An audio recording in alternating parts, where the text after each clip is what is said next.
This is Cozy Corner. So, it is Lupus Awareness Day. And I'm here to tell my story about how it all happened. So, growing up, I haven't always been the healthiest child. I've always had different complications and the doctors could never diagnose me.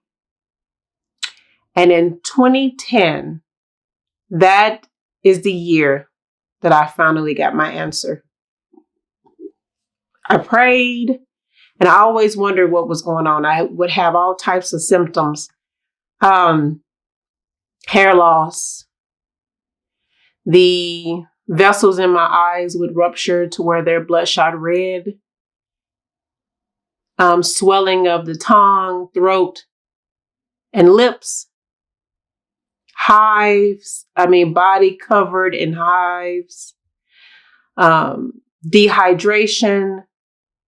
A lot of symptoms as if it was a stomach virus or stomach bug, but it was all part of lupus. 2010 would be the year that I would be so close to losing my life that I finally got my answer. So this particular day, I stayed home from school. And because my parents thought I had a stomach virus. And so because I had the symptoms of a stomach virus. At this point, I was no longer able to hold water down. I was no longer able to even use the restroom. My body was not storing anything, nor was I going, releasing anything. And so the morning I got up, I was fine. Everything was operating as normal. And all of a sudden, my feet felt like I stepped in a pile of fire ants. It was excruciating pain. And all I remember doing is, because I couldn't walk, I crawled to the phone to call my grandmother. I told her what was going on, and she came and got me and took me to Lubbock. So we get to the hospital, and they're trying to figure out what's going on. I had developed this huge blood blister on the bottom of my foot, the size of a golf ball. And they didn't know what was going on, so they started running tests. And they were on the job. They were running tests, and they came back and they said, that's fairly odd. Her test came back as 3 different rare diseases. And they said, okay. They kind of had an ideal it was lupus, but they had to do further testing. So I ended up getting a kidney biopsy where they took one of my kidney filters to test, and lupus came back. And it was attacking my kidneys. At that time, when we got the diagnosis, the nurse came in and told my family that it was a blessing for me and a miracle for me to get to the hospital in a time that I did. Because if I would have stayed home one more day, I would have died. So I'll never forget that day when I got my diagnosis, I was laying in the bed and a team of doctors came in the room. I had never been in the hospital and a team of doctors came in. It was maybe 8 of them. And they all specialized in different things. And my parents was there, and it was a sunny day on this day. And they pretty much told me what my diagnosis was. They said, well, it's lupus, SLE, and her kidneys are starting to fail. They were operating in the teens, so they were not at their normal function. And they really wasn't stable at this time. And so they had a whole lot of different things in place just in case. They had me on the list for a blood infusion. They had me on the list for a kidney transplant in the event they cannot save my kidneys. And so, but they said, we do have an option for you. You can go through radiation or chemotherapy in the attempt to save your kidneys. And at first, I'm thinking, oh my gosh, chemotherapy. You know, you only think about chemotherapy as it pertains to cancer.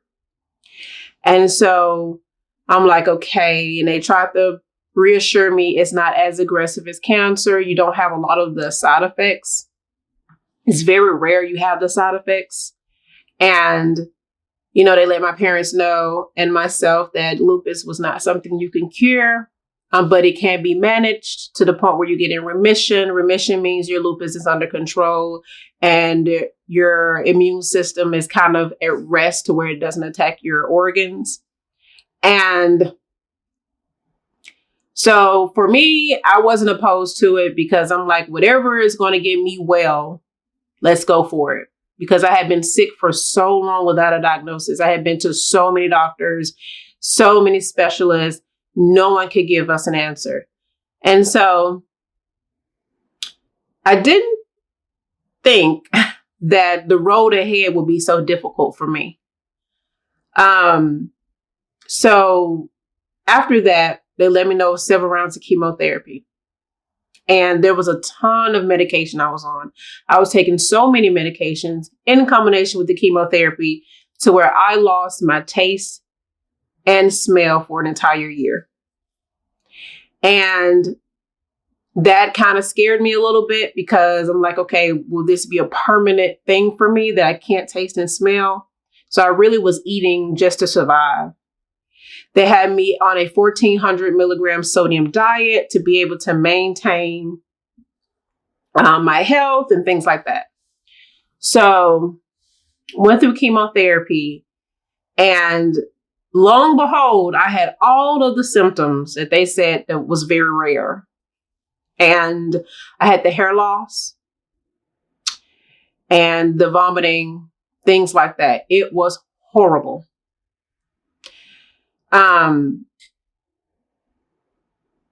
I didn't think that losing my hair would have such a huge impact on me. I lost quite a bit. It was so bad to the point where when I would rub my fingers through my hair, there were wads of hair in my hands. And believe it or not, I would store my hair that I've lost in these like Ziploc bags and keep them. And I guess that was my way of grieving my hair because my hair was so long and pretty, and I thought I wouldn't have any more hair. I thought that was going to be it for me. And so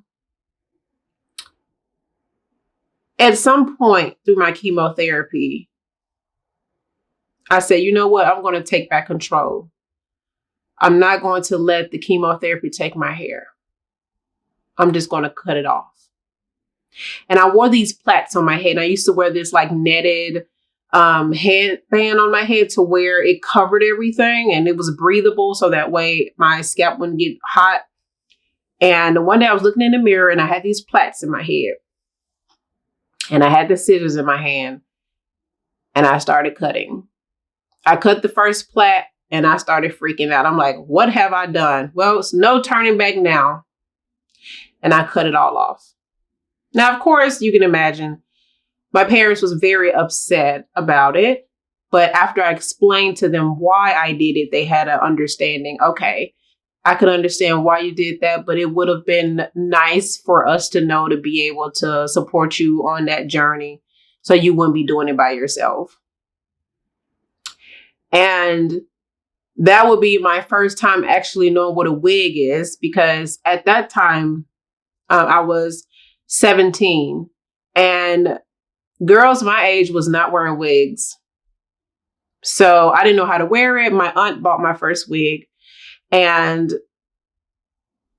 trying to learn how to wear it and style it and things like that, especially in a generation where we didn't really wear wigs, that was pretty interesting because I was always fearful of someone snatching my wig off my head because my hair hadn't quite grown back yet. I was done with chemotherapy, but I was still waiting for my hair to grow back. And that scared me. It terrified me, actually. And because my wig didn't particularly have anything to kind of secure itself on, because I didn't really have much hair to braid down to be able to secure the combs. And in the back of my head, that's all I could think about. And even through my chemotherapy, some of the things that I experienced with that, I ended up gaining a ton of weight, and it was water weight. So what my body was doing was it was retaining all of the fluid. Instead of filtering out through my kidneys, it was storing it. So I had to wear these compression stockings. I used to have to, when I sat down, I used to have to elevate my feet past my chest. I was in a wheelchair at one point just to be able to walk around, because what would happen is if I was to stand, and I didn't have to stand long, all of the fluid would move through my skin, and it was so painful. I'm not going to even sit here and tell you it was a breeze. It was not. It was so painful because I literally can feel the fluid moving through my skin, and it would move to my feet, and it would be swollen. I mean, swollen.